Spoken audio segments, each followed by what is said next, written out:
Daryl Densford, the Deputy Garrison Chaplain at Fort Wainwright, and I'm here with another installment of Water from the Well. Have you ever wondered if God was near you or where he was when you were going through some sometimes terrible things? Now, my wife recently had an experience that brought that to light for our family, and God really spoke to her and to all of us really through it. And I wanted to give her a minute to share that. I think it'd be better if she shared with you instead of me telling her story. So here's my wife, Holly. A couple of months ago, my family and I went to watch the Yukon Quest. The Chena River is where they run the race, and goes right through Post. So we went down to watch the race, and Heidi and Daryl, my husband and daughter, went up on the bridge. And I wanted to go right down on the frozen river so I could be closer. So I had to go through some deep snow, and I went down to the river and climbed over the bank and onto the frozen river. And as I didn't go out very far, but I noticed there was a round place that had thawed and refroze.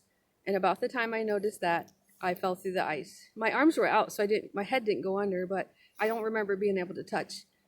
And so I'm in the water, and I didn't know what to do. I tried to lift because my family didn't see me, and I couldn't call for help. I couldn't scream or yell. I was just trying to gasp for air. I was in the water. So I tried to lift myself out, and the ice kept breaking. And somehow, after about the third or fourth try, I thought, well, I'll lay half of my body out. And then I rolled to the bank as fast as I could. And then I grabbed onto some roots that were hanging on the bank there and tried to catch my breath and regain some strength. But then I noticed that Daryl had come down and was close by, not real close, but I could see him.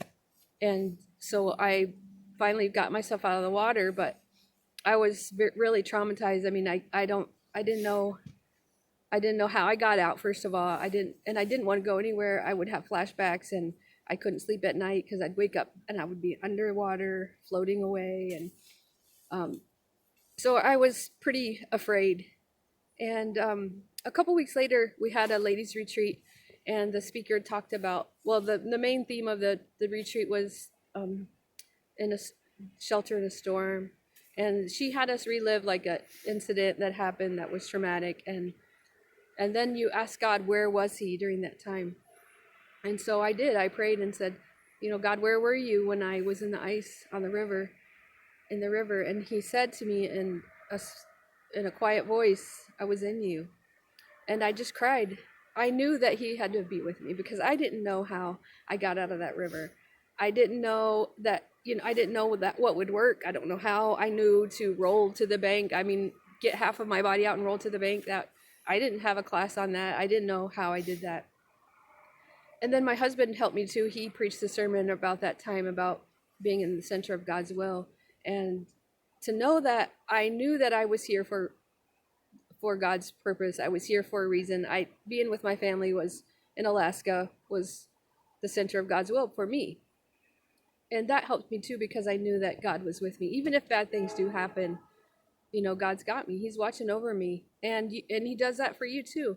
And so in these uncertain times, I think about the verses. My favorite one is that God goes before me, he goes behind me, and he hems me in. He covers me. And that's my favorite verse, just because that just tells me that God's always with me. And then there's another verse that's also really good. John 14:27. My peace I leave with you. My peace I give to you. Do not let your hearts be troubled, and do not be afraid. And so in these uncertain times, we can just be reassured that we don't have to be afraid and that God's always with us. Thank you, Holly. I hope that you found encouragement through Holly's testimony as we have. And just remember, like she said, that in difficult times and times like these that we're in, even, that God is present. He's in you if you've received him as your Savior.